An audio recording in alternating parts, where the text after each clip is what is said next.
Today we will discuss one of the darker parts of history, the Holocaust.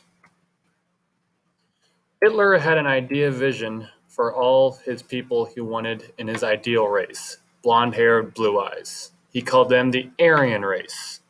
So Hitler ordered all non-Aryans to be removed from government jobs. By doing that, his campaign led to the Holocaust, which was the systematic murder of 6 million Jews across Europe. Hitler believed that all of Germany's problems was due to the Jewish population. The Nazis took away Jewish citizenship, their jobs, property, and required Jews to wear the Star of David on their clothing for identification. On November 9th and 10th, 1938, Kristallnacht, or Night of Broken Glass, Nazis attacked Jewish homes and businesses and synagogues. About 100 Jews were killed, hundreds were injured, 30,000 were arrested, and this was just the beginning of the horrifying events of the Holocaust.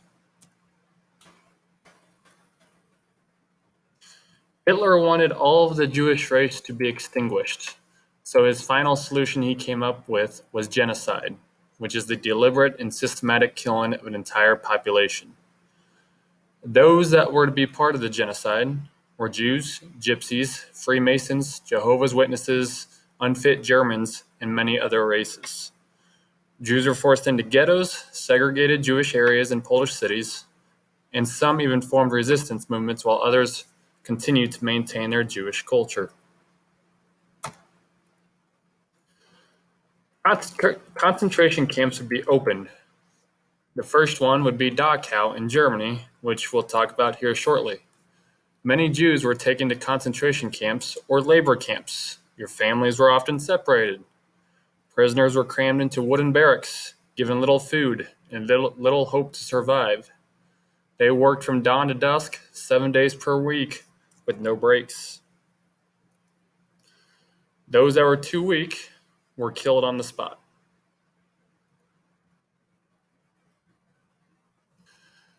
Later on during the Holocaust, extermination camps were built. These camps had gas chambers and were used to kill thousands.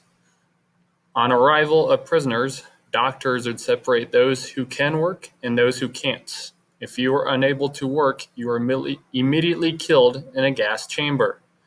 At first, bodies were buried in pits, but as those pits filled up, they were later cremated to cover up evidence. Some people were shot, some were hung, poisoned, or died from experiments.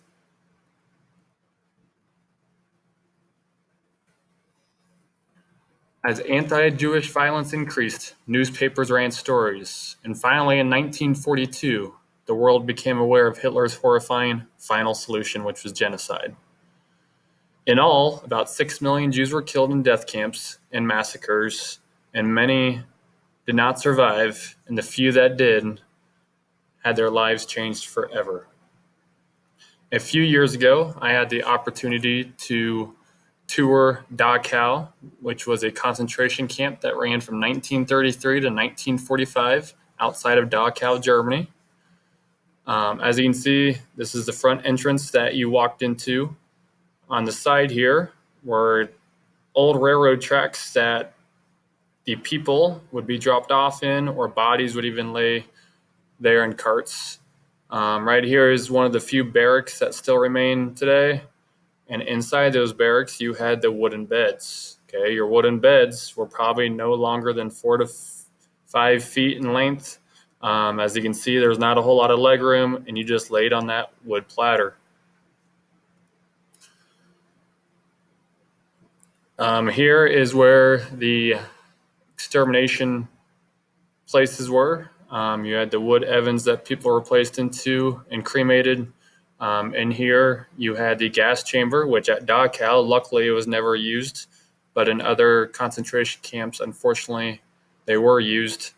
And then right here, the saying on this gate in English meant, "Work will set you free," which in all reality, it didn't.